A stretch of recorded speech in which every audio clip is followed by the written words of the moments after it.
Now, here's something that occurred to me, and I'm not going to ask you the Mel Gibson thing, but here's something that did occur to me. And I read this from a reputable site or from a magazine. Basically, people had been canvassed, some sort of average Joe canvassing of, do you want to see, would you be interested in seeing Mel Gibson in The Beaver? And across the board, you know, some people had an issue with it, but not that many. Mm-hmm. Relatively, and I'm not exaggerating, small, almost tiny percentage. Mm-hmm. Most people are just fine. Right. You know. Now that's, if you could almost argue that he's conceivably more intriguing now in the wake of the second meltdown than he was just with no meltdowns at all. You could say that, or at least make a.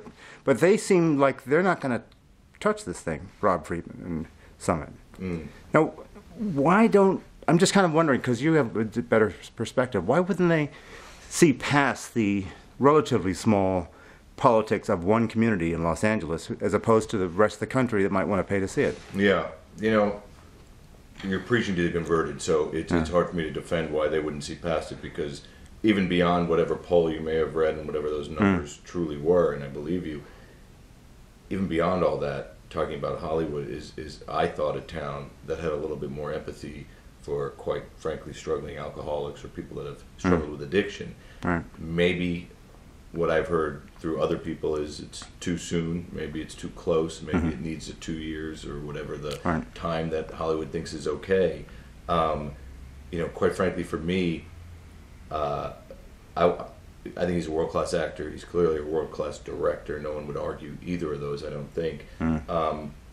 I just think, why not give a guy a shot? So it wasn't so much, believe it or not, about the sensationalism of casting Mel Gibson, because, by the way, in The Hangover, he was never going to play Mel Gibson the way Mike Tyson played Mike Tyson. It was a part. It was a role. Clearly he can act. It's a 2-minute role. Clearly he's a great actor. It has nothing to do with his personal life or anything. It wasn't even alluding to that. I mean, I'm telling you more than I even said before, but it was about a guy coming in and crushing a part, the way actors come in and crush a part, the way Juliette Lewis comes into Due Date and does 2 minutes and kills because she's the best. Right. So, you know, for me, that was the part that I don't understand, is even if that poll was even more lopsided than it is, you know, where's the empathy and that sort of thing? I'm always kind of surprised by that. Because if there's one thing that I know, I haven't seen The Beaver. I've read The Beaver a long time ago. It was on the blacklist. Yeah. But if there's one thing that I know from going back to Lethal Weapon, which is he really understands that hyper jabbering energy, always has. Yeah. And it obviously comes from him. I think so, and I have friends who have seen The Beaver and just say it's actually astounding. She did a wonderful job with it. Also, I've read the script, so I know how hard that movie was to pull off, you know, and that he's wonderful in it. So I'm sure it will see the light of day, and I guess maybe it is a timing thing, as we learned on this, and, you know, who knows. What do you mean, what about this? What was the timing thing? In other words, it's talking about maybe there wasn't enough space. You know, maybe it needs to be a year or 2 years. You know, space from the incident or the yeah. You know, that's. I thought you were referring to Due Date when you said this. No, I'm sorry. No, I was talking about. All right. How far along is it? Is it done?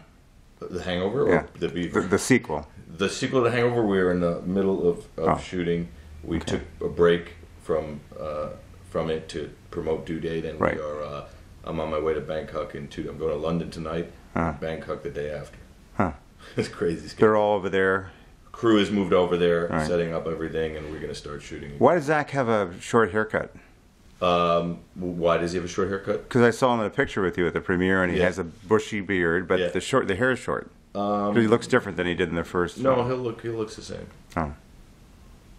Well, why did it look short then? I don't know how he was wearing his hair at the premiere, but it's the same. Nothing's okay. Yeah.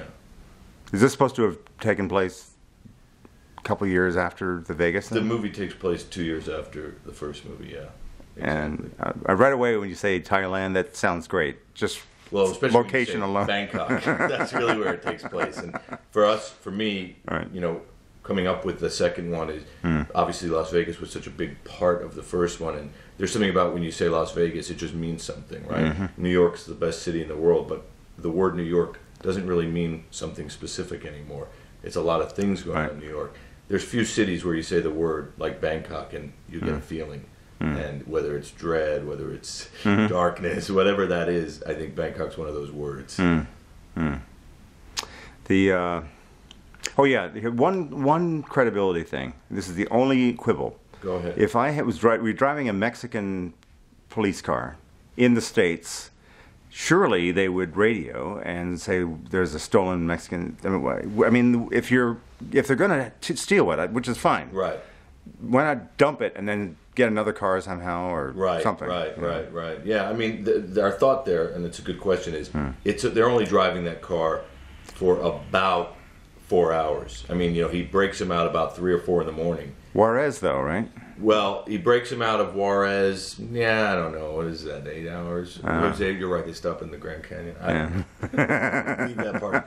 There are some credible issues. You're right. Anyway, there must have been the tonal thing is what is we've already covered this, but I just think it's one of the things that really is delightful for me to see, like when I know I'm going somewhere that hasn't been. But you had to be thinking when you were writing it, when you're making it, that the template isn't just the strange bedfellows on a road trip, but it's specifically planes, trains, automobiles. You had to be thinking that when you made the initial pitch, right? No, I mean, we talked about that movie. We also talked about Rain Man, quite honestly. We also talked about Midnight Run, and we talked about Tommy Boy. But these movies. But Martin's got the same kind of personality in a way, not as dark as yeah, Downey. I feel like he doesn't at all. I mean, the darkness, I think that Due Date takes you. But sure, I mean, it's like saying when we made The Hangover, we probably talked about Bachelor Party, but it's a very different movie to me. Okay. And it's structurally similar to a lot of road movies, but hopefully we kind of try and put our own, of course, imprint on it and take it to another place. What's going to happen after Hangover 2? Do you have any plans? No. Honestly, directors as well as anybody, and this will be Hangover 2 is my third movie in 3 years, right. And that's a lot.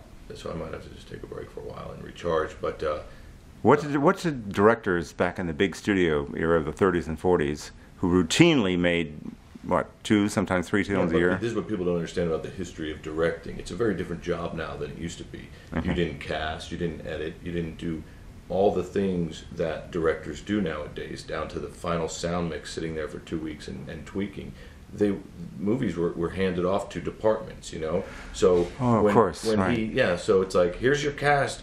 Go make whatever, Wizard of Oz. I'm making it up. But then it's like, all right, hand it off to the cutters, and now we're going to hand you this script. You go do this with these people. Such a different, all-inclusive job. It's 24 hours a day of every single detail where somebody's holding up, hey, red chair or blue chair, and you have to make 1,000 decisions. And then, it's like, so I think I'm not taking away at all. I'm just saying I think it's become a much different, all-inclusive job. So it's much harder, I think, to do that kind of output.